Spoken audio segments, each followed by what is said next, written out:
The Platform Sutra of the Sixth Patriarch. Number 9. Proclamations.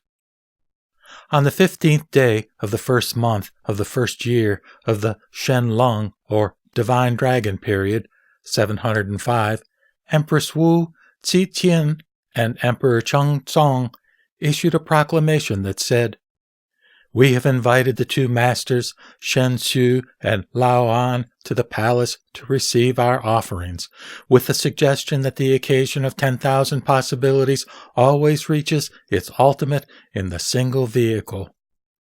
The two masters demurred, saying, "In the south there is Chan Master Hui Neng, who has intimately received the robe and dharma from Great Master Heng Jian. He transmits the mind seal of the Buddha, and you should invite and inquire of the Dharma of him. We are now sending palace attendant Sai Qin to hurry to Cao Qi with our invitation. We wish the Master, in his compassionate consideration, to ascend quickly to the capital."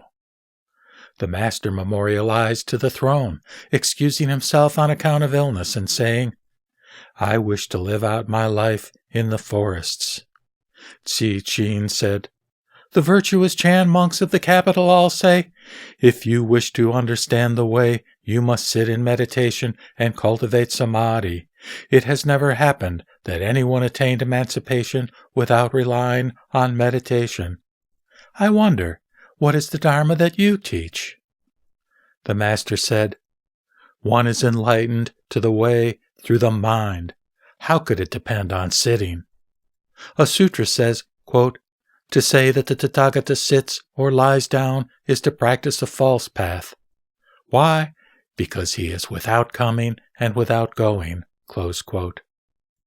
To be without birth and without extinction is the pure meditation of the Tathagata. For the Dharmas to be quiescent is the Tathagata's pure sitting. Ultimately, there is no realization, so how could it possibly depend on sitting? Xin Qin said, "When your disciple returns to the capital, my imperial masters will certainly ask me about you.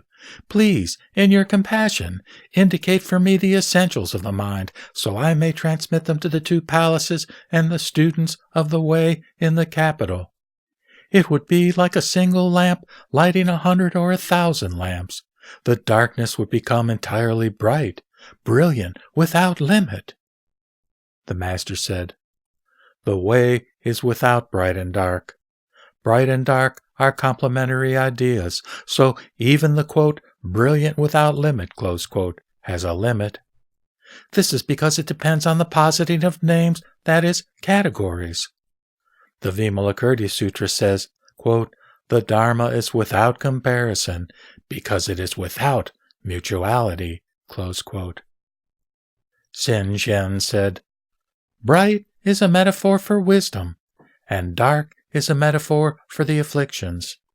If perchance students of the way do not use the illumination of wisdom to destroy the afflictions, how will they be able to escape beginningless samsara?"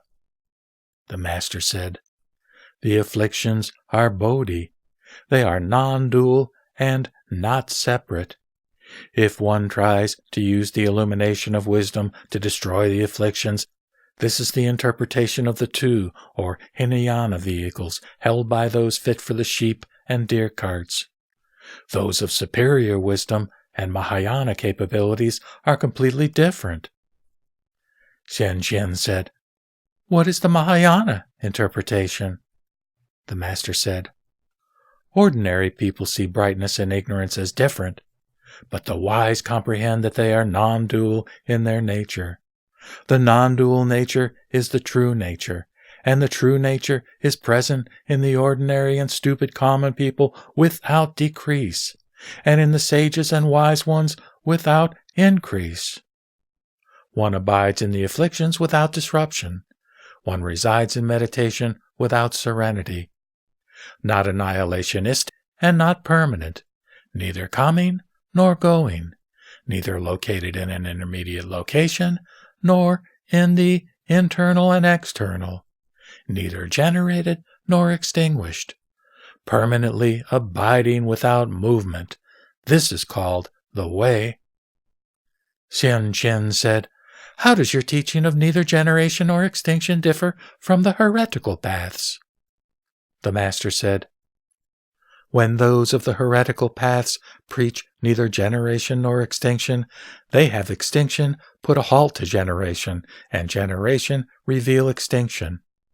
Their extinction seems like non-extinction, and their generation is explained by non-generation. Our explanation of neither generation nor extinction is that fundamentally there is no generation, and now there is no extinction. Therefore, it is different from the heretical paths. If you want to understand the essentials of the mind, you should simply not think about all the different types of good and evil. You will then naturally attain entry into the pure essence of the mind, which is peaceful and always serene, with wondrous functions as numerous as the sands of the Ganges River." When Xian Qian heard this teaching, he experienced a sudden, expansive, great enlightenment. After doing obeisance, he returned to the palace and submitted a memorial relating the master's words. On the 3rd day of the 9th month of that year, a proclamation was issued extolling the master, quote, "On account of age and illness, the master Huineng has declined our invitation, which was made so that we might cultivate the way. The master may be considered a field of blessings for the nation, just like Vimalakirti, who used his illness to teach the Mahayana in Vaisali. He transmits the mind of the Buddhas and discusses the non-dual Dharma.